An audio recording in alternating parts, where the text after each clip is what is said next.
Support for the Blueprint podcast comes from the SANS Institute. Ever since the debut of my Blue Team Fundamentals course in 2019, I've had students ask if there's a management-specific course that pairs with it. Well, the wait is finally over. If you like the topics covered in this podcast and would like to learn more about Blue Team leadership and management, check out my brand new 2-day course, Management 551, Building and Leading Security Operations Centers. This new management track course is designed for SOC leaders looking to build, grow, or improve their security operations capabilities through improved analysis technique, false positive reduction, better metrics, and continuous SOC assessment. Don't think that just because this is a management course, it won't be hands-on. Throughout the 2 days, there are 6 hands-on labs that show you step-by-step how to use tools for organization and implementation of analyst playbooks, SOC use cases, threat intelligence, purple team assessment planning, and much, much more. Check out this new offering at sansurl.com/551. Hope to see you in class.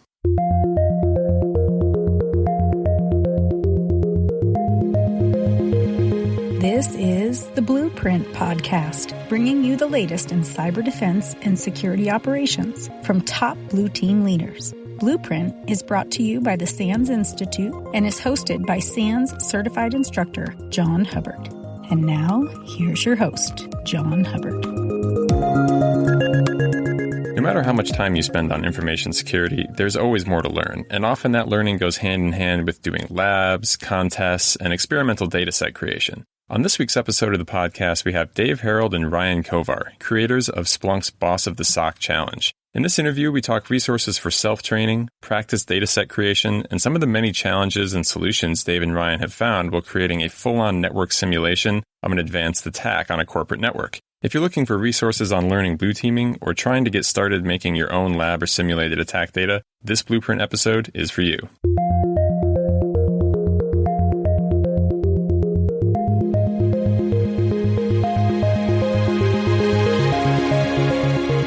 Welcome to the podcast, guys. Thanks for having us. Yeah, it's great. Excited. So to get us kicked off, let's do some intros on who you guys are, kind of your background, what brought you here today. Dave, let's start with you. Sure. Thanks again for having us. My background in securities is pretty long. I've been at it for about 20 plus years now, which is always a surprise to me when I say it out loud. But really, I started out as a system administrator, on old Solaris and Unix-based systems, and did a lot of networking as well. Kind of a IT infrastructure type persona earlier in my career, and morphed into security, and really worked for a few different startups, was IT manager, that sort of thing, but then landed at a payment card company and really needed to focus in on security just to kind of keep that business running. So I was there for about 7 years running the security program. We processed millions of credit card transactions a day flowing through our system. So we had a real need for security and compliance, and, had real adversaries coming after the things in our network, sort of cut my teeth that way. At that time, I got involved actually a lot as a student with SANS, and ended up really diving in on SANS to the point where I ended up getting my GSE, which was a really great experience, and ended up eventually on the other side of the table trying to help customers with security. So landed at Splunk, and now we're in this fun role at Splunk where we get to do evangelism and research and speaking at conferences and working with our big customers, and it's really just a lot of fun. So that's really my journey so far. Awesome. And what about you, Ryan? I actually just answered a want ad. Used to be that easy, huh? Yeah, that was really low bar to entry at Splunk. No, I started, I was 18, I joined the Navy, and I was a sysadmin on a carrier. Although at the time, I didn't start as a sysadmin. I was the monkey in the passageways pulling Cat 5. My very first yearly annual review has said I pulled 5,738 feet of Cat 5. So I did a lot of crimping of cables. And, Dave and I always joke that if you're over a certain age, you probably started as a plumber, a network plumber or a Windows plumber, a Unix plumber before you got into security. And same as that for me. So by the time I got done with the Navy, I was running the ship's network. I had about 30 people who worked under me from a technical point of view, had millions of dollars of inventory, had 5,300 users, had deployed to the Gulf during the invasion of Iraq the second time, and Afghanistan. And suddenly I'm 22 and getting out of the Navy. And I managed to get a job doing the same thing I did in the Navy for about 6 times the money, working for a defense contractor. And one thing led to another. I ended up moving to the UK, and working with the home office there and actually helping run sysadmin, then got into security a bit there. So that was really my first aspect, was learning how to secure systems against adversaries and criminal organizations and things like that. And then kind of kept moving around and went back into private sector for the first time, worked at a marketing company and helped build up a SOC for the first time in that company. And then magically was able to skip the whole undergraduate process, got my master's degree when I was in the United Kingdom again for the second time. And a buddy of mine who I'd worked with in the Navy, my best friend, called and said, "Hey, would you like to be on a nation state hunting team at DARPA?" So I moved out to Washington, D.C. and worked at DARPA for 4 years and helped build a nation state hunting team that we did about 2/3 research and 1/3 just active hunting. And my wife finished her PhD, and it turns out she could only work in about 2 places in the country. And the only place that she could work was not Washington, D.C. So I reached out to Splunk because I had been using the tool for a while and loved it. And they were kind enough to give me a job. And like Dave said, we have, in my opinion, the best job at Splunk. We get to travel all over the world, come up with interesting problems, solve them, meet with really cool customers, talk at stands all the time. So that was kind of my journey. Very cool. So yeah, you guys have some awesome experience threat hunting and all sorts of, all the way back into network plumbing. And with that breadth of experience, I know one of the big things everyone knows you guys for is training, specifically the Boss of the SOC competition. I'm always interested in projects like Boss of the SOC, and I'll have you introduce what that is in a second for those who haven't heard of it. But it's one of those things that blue teamers are always kind of interested in doing, right? Is we have to train like we fight, as they say sometimes. And creating realistic labs is something that's very difficult to do, as I'm sure you're aware. What kind of project is Boss of the SOC? And can you walk us through what it is, what it's for, and some of the aspects about it and what you were going for? Sure, we can start off at the top, and I'll turn over to Dave for some of the technical bits. So the dirty secret of Boss of the SOC was it was actually a way to get out of doing booth duty at a conference. That's the God honest truth there. But the reality of it was, Dave and I have been around for a long time. Dave especially has been a huge participant in SANS, and we've all seen a lot of red team CTFs. And my issue was I kind of sat down and realized there wasn't a CTF that spoke to me as a practitioner. A lot of these CTFs are very, very fun and they're great and you're solving these cryptographic puzzles. But the amount of times that I've had to solve a cryptographic puzzle as a threat hunter is very rare. And a lot of the things they do are very fun and enjoyable, but they don't actually train me to do my job better. And so I had this idea of creating a blue team CTF using Splunk that was completely based on the Lockheed Martin kill chain at the time, and starting all the way from reconnaissance to exploit to activity and outflow of data, and being able to map the entire thing from start to finish, and actually creating a fake adversary, creating the infrastructure. And part of my background is threat intelligence, so really delving into aspects that a lot of CTFs don't, right? So the full spectrum of the adversary personas, the actual infrastructure, and everything along those lines, and then attacking a small company that we put together in a lab, and then recording those results in Splunk.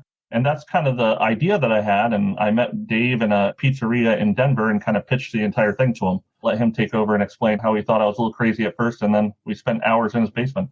Yeah, I mean, the idea was immediately appealing to me just because I had seen the success of certain programs. I'll say certainly NetWars at SANS and things like Holiday Hack Challenge that were, both just really appealing to blue teamers and that were fun. I'm a big advocate of, if you want to capture people's eyeballs, you have to make, the experience fun and enjoyable. And so certainly, we didn't come up with the idea of a CTF originally, obviously, but, we took a lot of inspiration from some programs that were out there, decided to make this Boss of the SOC the first sort of Splunk capture the flag event. And, there's a few tenets that Ryan touched on. We made it very realistic.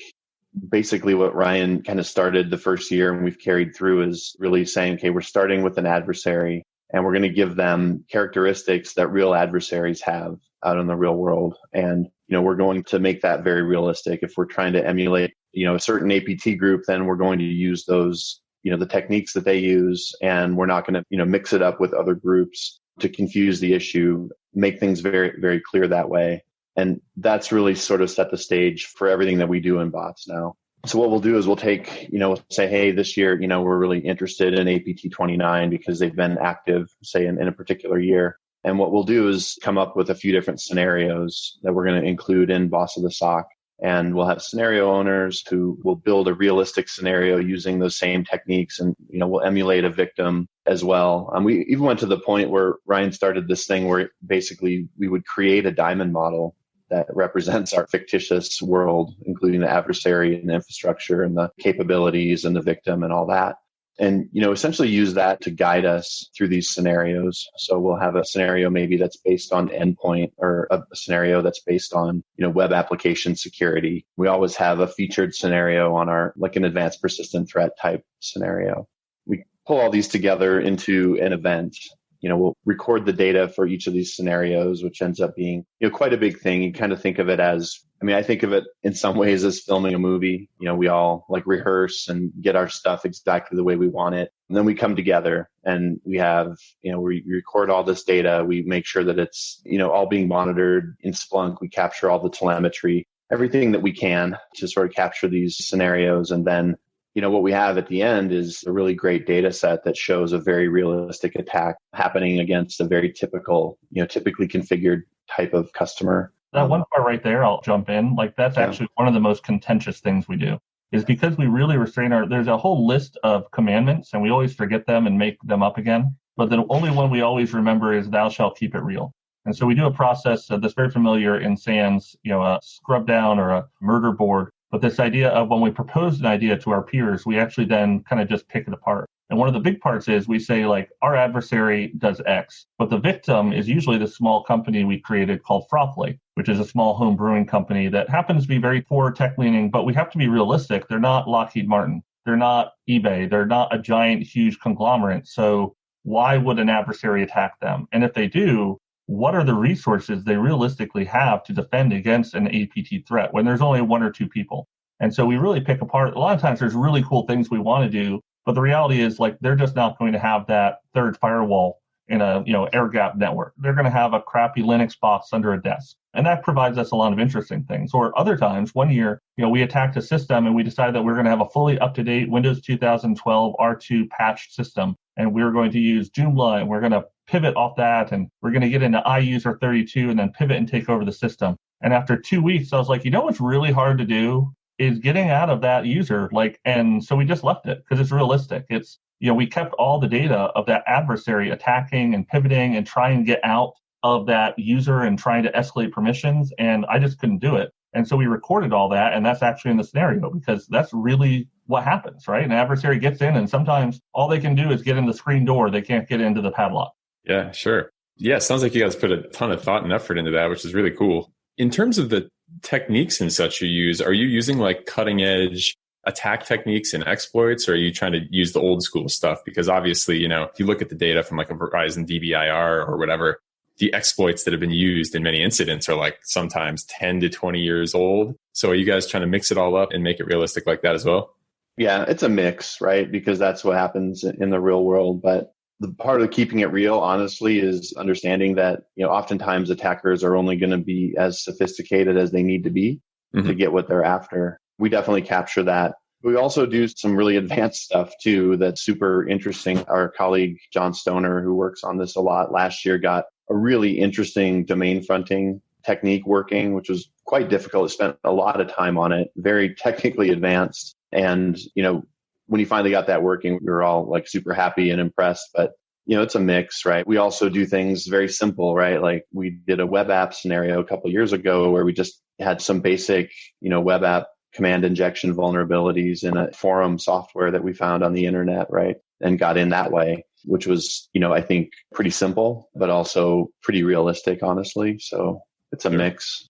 Yep. We'll do things like if you get in, it might be really hard to get in, but then you happen to be on the intern's desktop and turns out she has passwords.txt. And we'll go back and forth and we'll say, is that realistic? And you're like, yeah, sadly, that really is. And sometimes it's not about overcoming this huge adversary or a huge obstacle for an adversary. It's as simple as just doing a search for password.txt. So if you actually look in the logs, what you see is this person is doing a find command on the Windows machine for a whole variety of password.txt. And sure enough, eventually he finds out that there is one. And then you can actually trace the use of that password through the different systems as he starts iterating over. So today's point is a mix of, out of date, unpatched systems. And, I think we also did last year or this year, we did one with a VPN hack that had only been out for like 2 weeks, all sorts of things like that. But it's all about keeping it real. Yep. That's awesome. In terms of the, I guess, user emulation and just the back-end plumbing of creating something like this is one of the things that I always struggled with, especially, trying to make data sets for SANS classes and stuff like that. Have you come up with any easy way to, one, create pretend user activity, and two, just create the whole environment itself, like using Docker, virtual machines, and all that, I assume. But how have you brought technology in to do that sort of stuff for you? That's usually the really hard stuff in a lab. Brute force. Yeah. It's, we have those commandments we talked about, keep it real, right? And that's the thing that drives us. And so I'm a little more willing to say, okay, we're maybe not going to be able to spin this whole thing up with, infrastructure as code, or, have everything as Docker containers and things like that, if we can capture the realism. So we've honestly spun up lots of things just on VMs, just old school VMs on systems in my basement. Our victim, Frothly, is a small company, right? And so we'll do things like, spin up a Linux VM and run the forum software on there. Or, in later years, we've done a lot with cloud software as a service. That is something that is typical for a small company to subscribe to, like, Office 365 email or AWS services.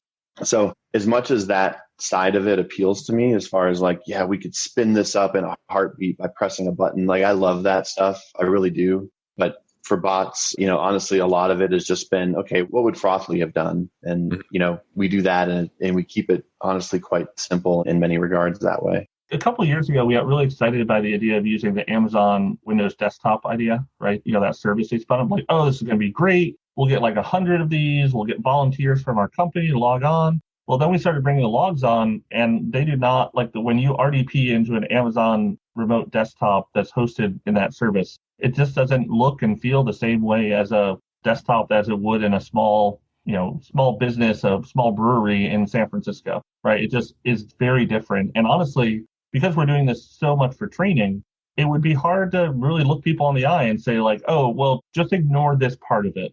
Otherwise, it's going to be exactly the same, because desktops are the huge attack surface that we all deal with, right? So I'm with Dave 100%. I really wish there was a magic push button thing, but even when you do the push button, all of a sudden all the logs are from this date, and there's all these weird things going on, and you have to start, it's all about preserving that integrity of the data, which is the really hard part. We haven't figured it out yet. It's a lot of hours. It's a lot of frustration. Dave and I break up as friends 2 to 3 times a year as we struggle through this.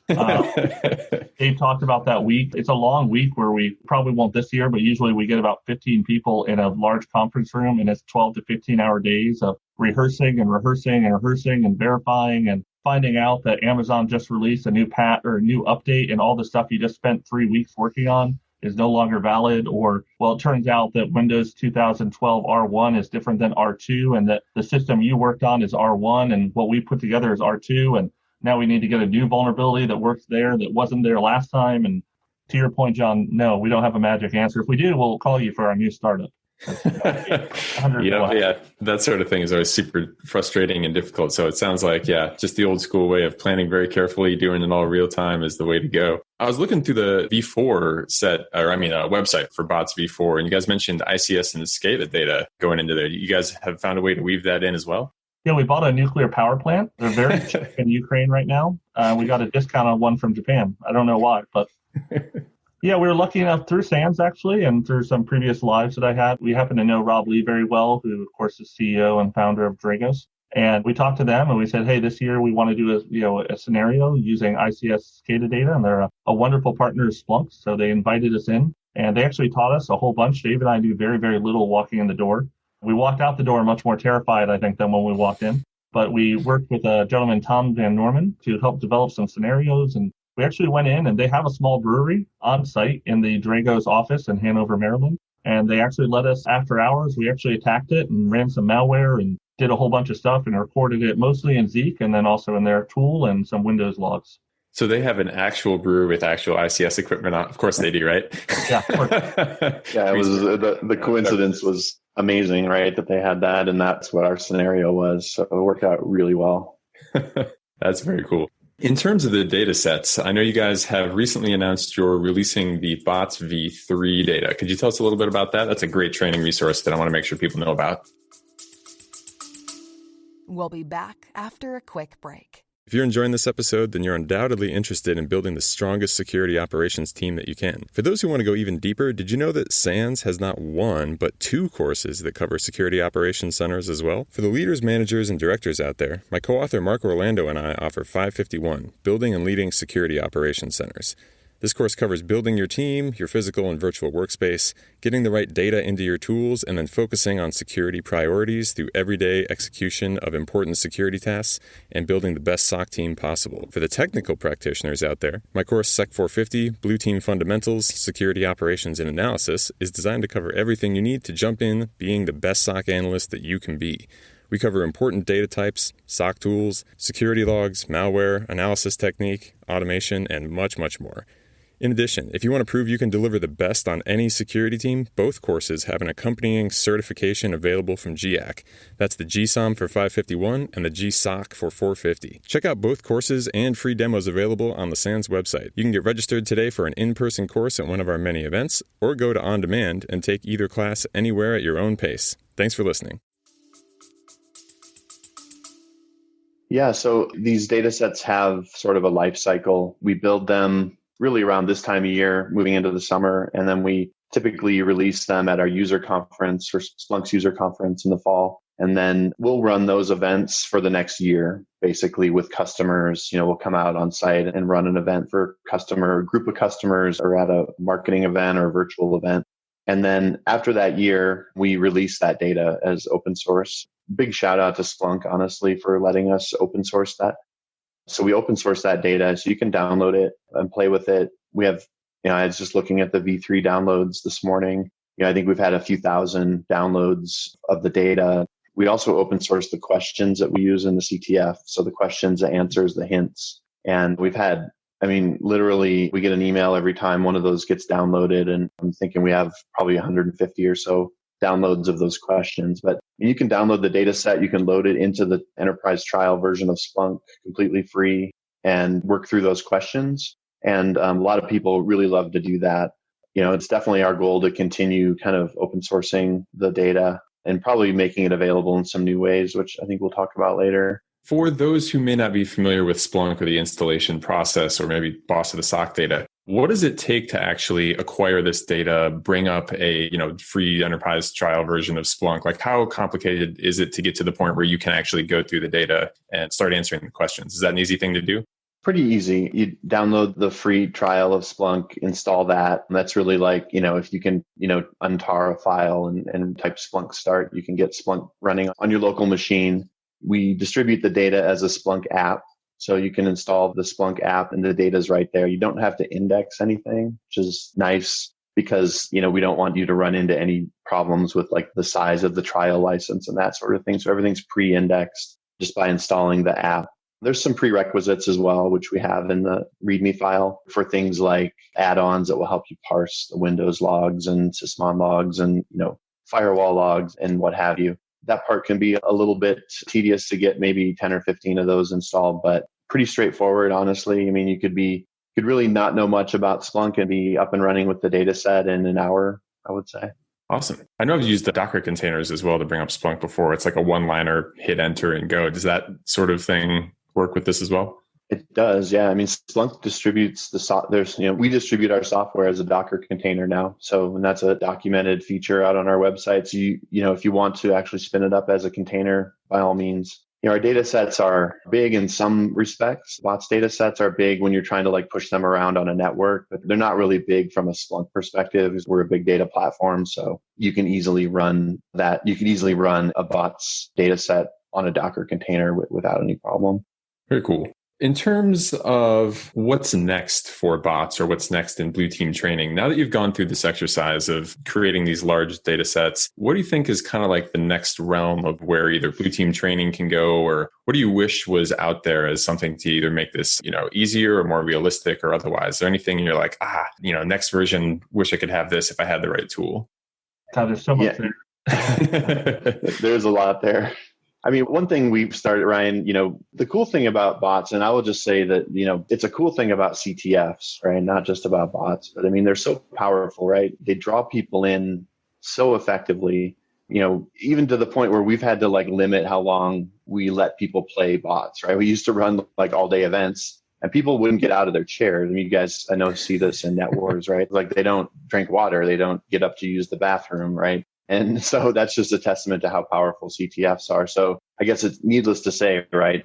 Like it's been super successful for us for, showing people how to do security basics and for, showing off our products secondarily, to the point where we've had, the leaders at Splunk come to us and say, hey, this is a cool thing you guys have. Everybody seems to love it, but it needs to be bigger and better, needs to be more available. We need to reach more people. It needs to be something that's easier to get access to. And so that's kind of driven some of the things that we've been working on the last year to make bots more into an always on demand style of experience for folks. So that's something that we're actively working on right now pretty heavily, as well as getting ready for Bots V5 as well. Do you have any dates or other details you can release on when the always on version may become available? I don't have any dates for that, but we do have a huge virtual bots coming up in June. It'll be on June 18th. Registration is not open yet. And this may be a little close to that date when this podcast is aired, but we're running a big event for North America that'll be all virtual in June. There's one in August that will be for folks in Australia and New Zealand, and probably some more upcoming. Those events will feature pieces and parts of the always on experience as we kind of roll that out in phases. And it's key to note there that will be the newest version of Bots dataset, but we're also going to be debuting a new question set. So one other thing we do is, not only do we create this data, we usually create a couple hundred questions, and then over the course of the year, release new question sets that people can play. So the data is the same, but how you're looking at it changes. And we're projecting for each one of these virtual bots for America and for Australia, and also possibly we're discussing one might happen in EMEA, in Europe and Middle East. We're looking at over 1,000 people playing simultaneously per event, right? So at this point, I think we've had over 18 to 19,000 people play Boss of the SOC that we know of in the last 3 years. We're definitely at an exponential. We are not trying to flatten a curve. I'll say that. Parlance of today's society. Yeah, that's awesome. Yeah, that 18,000 number, one of the things we did, John, last year, is we were able to get some of our CTF content included in the Holiday Hack Challenge from SANS. So if you count all the folks that played, got exposure to bots and Splunk through Holiday Hack Challenge, that number is like way over 20,000 now kind of for the program, which we're excited about. And that was just a super, super cool experience. Being able to join, as an outsider, but be able to join in and contribute something to the SANS Holiday Hack Challenge team was super fun for us. I will point out at this point to any listener who's thinking about creating their own CTF, if you're doing it to get out of booth duty, it's a really horrible idea, because at this point, we've spent tens of thousands of hours getting out of booth duty. It's been a blast, but it's been a hell of a ride for Dave and I over the last 4 years. And it's over, Dave and I are often the figureheads. There's a group of core people, about 6 or 7. We've mentioned John Stoner multiple times. James Brodsky as well is one of the key contributors. Our former colleague, David Verve, Matt Blighties, Lily Lee, Tim Fraser, a whole bunch of people like that. And then there's over another 100 to 150 people at Splunk who volunteer to do beta testing and alpha testing and, run these around the world globally. We run 1 to 5 a week virtually, globally every week. And Dave and I personally don't really do those anymore. So there's a whole family of people who are involved in kind of running these free events and all sorts of stuff. Yeah, that's awesome. Definitely an incredible resource for the community. So for the listeners, I definitely encourage you all to seek out one of the new competitions as well as download that old stuff. Because like we said, it's really, really hard to get realistic training, and they clearly put a whole lot of time and effort into this. Outside of the Boss of the SOC stuff, I know you mentioned Holiday Hack Challenge. Is there any other CTFs or any other kind of self-directed training resources that you're a big fan of, conferences, really anything you can point people to? What's your favorite kind of stuff in that realm? We do these monthly staff picks every month, blog posts where, security folks at Splunk can sort of, put an entry in for something that they've, been interested in the last month. And my entry for the last one was basically all the stuff that SANS is doing right now with the virtual mini net wars and such. There's a whole series of those. Super excited to see all those being released. And I tried to register for one, honestly, and the registration had closed really, really fast. So I didn't get to play, but I'm on a Slack group with a bunch of folks who were playing and just looked like they were just having an amazing time with it. So I would check out all the stuff right now that y'all are doing at SANS for the, CTFs. I think the list of like 10 or so different events. In terms of conferences and such like that, I know, I've seen the same kind of things you guys have seen, and that DEF CON and other traditional conferences, I guess I'll call them, that have been around for a long time, have been very pen test focused. Where do you suggest blue teamers go in terms of conferences or websites for, other online CTFs to try to get actual specific defensive kind of practice? Is there any other, online, like continuous CTF challenges or anything like that, of? There's I'm going to butcher it so we can do this later. I think OpenSOC CTF, is that the right name of it? They're doing some really wonderful things. I believe they're part of Blue Team Village traditionally in the DEF CON Blue Team Village. They seem to be doing wonderful things. We've played around with some of their stuff. I love it. It's great fun. I think they just did a giant virtual one. I saw some tweets around it with around 600 or 700 other people. Sadly, part of the reason we created our own CTF for Blue Team is, other than SANS, there weren't really a lot of Blue Team CTFs when we started. We were talking to Ed Scotus the other day, and I kind of feel like at this point we almost need a conference around CTFs and how to design them, because there's so many lessons learned that Dave and I have. Like, the biggest thing to any listener who's thinking about doing their own CTF or even wanting to contribute, the tech is actually the easy part. It's kind of like red teaming, right? Like, pen testing seems fun until you find out 90% of your job is writing the report. CTF is a lot of fun to create. It's wonderful world building. It's incredible technical. You get to practice the other side, and then you have to write the questions. And then you find out how bad your grammar is. And then you find out that you're limited by the platform that you use. And that's a good thing and a bad thing. But, for us, for example, when we first started, we realized that we had to have very binary questions. We couldn't have multiple choice. And then we found out that we're a global company, and we have to write things that are designed to be at a level of English that is consumable by everyone globally who speaks English as a second language. And as your listeners may have learned, I have a lot of colloquialisms that I put into my questions that then suddenly got taken out because they just don't make sense when you're from northern Rhineland and you know English very well, but you don't know y'all 5 times means. So things like that have been real learnings for us as we've gone through. But honestly, when I think about it, there still aren't that many that have come through that are full-fledged CTFs. I think there's a lot of great little challenges. Like I said, the OpenSOC is the biggest one I've seen come out recently. And then SANS, of course, is the big daddy of them all. And the Department of Energy actually internally runs one as well, that if you're part of the Department of Energy in the United States or part of the government, you can participate in. But those are the closest I've seen personally. Yeah, we have cyber defense net wars and things like that as well, specifically as, I guess, kind of a similar type thing. What were you going to say, Dave? Yeah, I mean, one thing that's overlooked a lot is, and to go back to the Holiday Hack Challenge, because those events stay up, well past the end of the holiday season, right?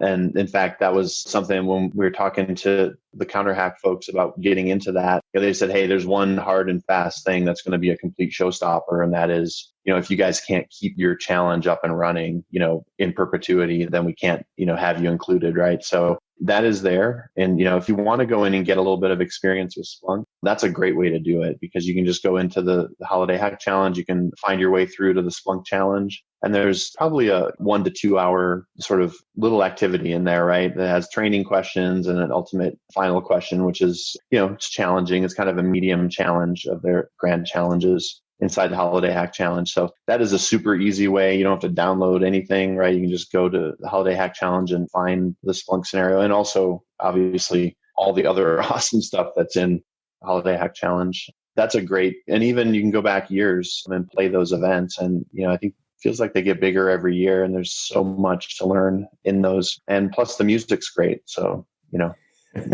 have a good old time. Yep. All right. Well, with that, I think we're at about time. So where can we find further information? Where can we find you guys online, or anything you want to shout out to wrap up the episode here? Sure. We do a lot of blogging on Splunk. So if you go to splunk.com/blogs and look for my name, Ryan Kovar, or Dave Harold, you can find a lot of good stuff that we're posting all the time or cross-referencing. I tweet quite a bit, mostly about cooking and my Bernese Mountain Dogs, but also a fair amount about cybersecurity. And you can find me on Twitter at Meansec, MEANSEC. Yep. And I'm just at Dave Harold on Twitter as well. I'm not as active as Ryan on Twitter, but you can always find me there. All right. Fantastic. Ryan's Twitter, one thing I want to add out on that. I saw the other day that you had a little cooking experiment where you set the glove on fire. I thought that was a rather interesting video. Experiment, but, yeah, that was glad to say your house still exists. Thou shalt keep it real. That's my, all the way through. Yep. So Yeah, definitely pay attention, everyone, to David and Ryan's Twitter and all the projects they're putting out there. Some great training exercises, whether it's the V4 bots online competition or whether it's the V3 dataset. Highly encourage everyone to go download those super realistic training data for free that you can grab and play with really anytime and anywhere. So with that, thank you very much, Dave and Ryan, for being on the Blueprint podcast. And we will see. Thank you, John, for everything that you do, man. You really are, a big pillar in the Blue Team community, and we appreciate that very much. Oh, thank you. Just trying to spread the good word here. All right, I will see you guys later. Hey, Blue Teamers, I hope you enjoyed today's episode of Blueprint. If you've got a second and want to help support the podcast, please subscribe and leave us a review on Apple Podcasts. It would be really, really meaningful to us. And if you have any ideas or suggestions, I would love to hear them. Your reviews are going to be one of the best ways to help others find this podcast. So anything you could do would be a big help. As always, thank you for listening. You can connect to me on social at SecHub, SecHubb on Twitter or on LinkedIn. So until next time, thank you for listening to the Blueprint Podcast.